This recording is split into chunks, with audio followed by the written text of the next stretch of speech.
Summer शेष है नहीं पाप का भागी केवल व्याध, जो तटस्थ है समय लिखेगा उनके भी अपराध।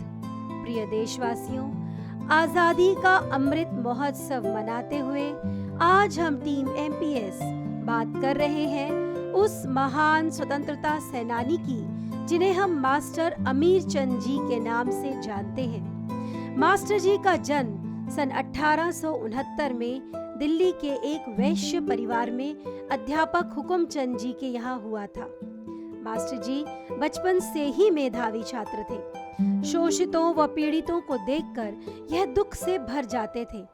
बचपन से ही इनमें समाज के लिए कुछ करने की प्रबल भावना थी। अपने सामाजिक कार्यों के चलते एक बार इनकी मुलाकात दिल्ली में ही रह रहे प्रख्यात क्रांति धर्मा लाला हरदयाल से हुई, जिन्होंने मास्टर अमीर चंद को स्वतंत्रता आंदोलन में भाग लेने और क्रांतिकारी गतिविधियों में संलग्न होने के लिए प्रेरित किया। इसके बाद अमीर चंद अमेरिका में रह रहे भारतीयों द्वारा देश को स्वतंत्र कराने के लिए व 1857 जैसी क्रांति करने के उद्देश्य से बनाई गई गदर पार्टी में शामिल होकर सक्रिय रूप से कार्य करने लगे। जब लाला जी विदेशों में भारत की आजादी की अलख जगाने चले गए तो उत्तर भारत विशेषकर पंजाब में क्रांतिकारी गतिविधियों के व्यवस्थापन का गुरुतर भार मास्टर जी के कंधों पर आ गया।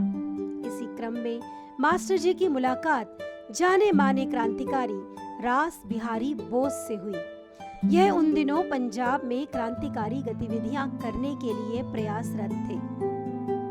इनके साथ मिलकर उत्तर भारत में क्रांतिकारी गतिविधियों को निर्देशन करने में मास्टर जी ने महत्वपूर्ण भूमिका निभाई थी। मास्टर जी ने लिबर्टी नाम के पर्चे छपवाकर पूरे भारत में वितरित करवाए। इन पर्चों के द्वारा अंग्रेजी शासकों के शासन का काला सच भारतीय जनता के सामने लाना चाहते थे वे। इस कार्य में ये बहुत हद तक सफल भी हुए। उनके मन में देशभक्ति की प्रबल भावना थी। वे स्वदेशी आंदोलन के दौरान हैदराबाद के बाजार में स्वदेशी स्टोर खोलकर देशभक्तों की तस्वीरें और क्रांतिकारी साहित्य बेचने लगे थे। आज सुनने में हमें यह बात जितनी सरल लगती है, वास्तविकता में यह उतनी सरल थी नहीं। इसी कार्य के द्वारा उन्होंने अंग्रेजों को अपना सीधा सीधा शत्रु बना लिया था। इसी दौरान बंगाल में क्रांतिकारियों के बढ़ते दबाव के कारण अंग्रेजों ने भारत की राजधानी कोलकाता से दिल्ली स्थानांतरित कर दी थी। प्रख्यात क्रांतिकारी रास बिहारी बोस ने अंग्रेजों के मन में भय उत्पन्न करने के लिए तत्कालीन वायसराय लॉर्ड हार्डिंग पर बम फेंकने की योजना बनाई। इस योजना को अंजाम देने में मास्टर अमीर चंद ने महत्वपूर्ण भूमिका निभाई थी। योजना के अनुसार मास्टर जी अपने साथी बसंत कुमार को लेकर चांदनी चौक स्थित पंजाब नेशनल बैंक पहुंचे और उनके बैठने का इंतजाम भी किया। सही समय पर शोभा यात्रा चांदनी चौक पहुंच गई। उसी समय बसंत कुमार जी ने वायसराय पर बम से हमला किया, किंतु दुर्भाग्य निशाना चूक गया। ब्रिटिश सरकार बेचैन हो उठी थी। यह तो सीधी सीधी चुनौती थी।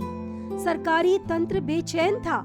इसी क्रम में उन्होंने धरपकड़ शुरू कर दी और एक दिन उनके हाथ सफलता लग ही गई। मास्टर जी के साथ उनके सभी साथी गिरफ्तार कर लिए गए। उन पर राजद्रोह का मुकदमा चलाया गया और अंत में फांसी की सजा भी सुना दी गई। 8 मई 1915 को दिल्ली की सेंट्रल जेल में उन्हें अवध बिहारी के साथ फांसी दे दी गई। उनका मानना था, तुम स्वयं मृत्यु के मुख पर चरण धरो रे, जीना हो तो मरने से नहीं डरो रे। अपनी इसी सोच के साथ काम करते हुए वे जीवन भर चले और इसी सोच के साथ इस संसार से अंतिम विदा ले ली।